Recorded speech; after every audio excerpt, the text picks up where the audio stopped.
I mean, the most sort of obvious deal, I think, is going back to that phase one trade deal from the first trade war, where in the end, after sort of so much wrangling, Beijing committed to buying 200 billion worth of goods from the US, extra goods.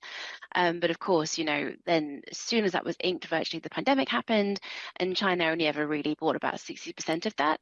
So in the executive order that Trump passed on Monday, that was one of the things, they're looking at the sort of the terms of the phase one trade deal and what China did. So kind of an indication there that, Trump is going to go back to the initial deal with China and hold it to account. But also, I think for him, tariffs are a bit different this time. He was talking at Davos overnight, saying that, if you want to make a product in the US, you're welcome. Like, come get your factory, put it in America, and the tax benefits will be, bountiful. But if you don't want to do that, then you should face tariffs. So it suggests that this time it's not just about buying products from the US, it's actually about sort of reorienting your whole manufacturing base, and putting more jobs and manufacturing in America. And so I think that actually could mean the contours of a deal look quite different from the first time around. That's fascinating, isn't it? Of course, China's vice premier was at Davos too.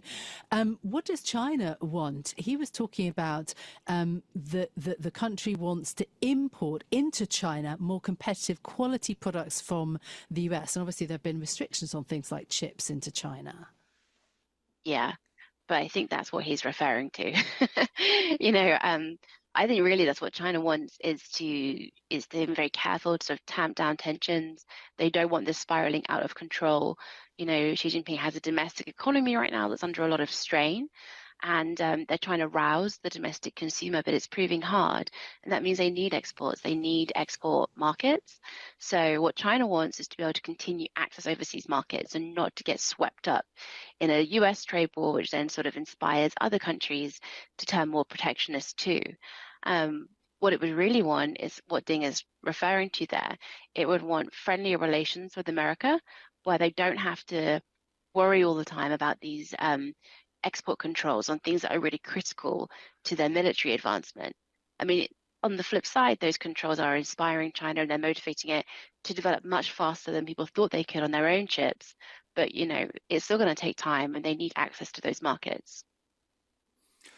This sounds like a softening of positions on both sides, and as if we're coming towards something that could be a positive move in the relationship between the US and China.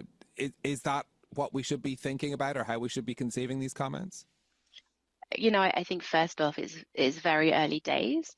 In the beginning of Trump's first term, also sort of started off much more cordial and friendly, and then quite soon, quite quickly, sort of did turn a lot more sour.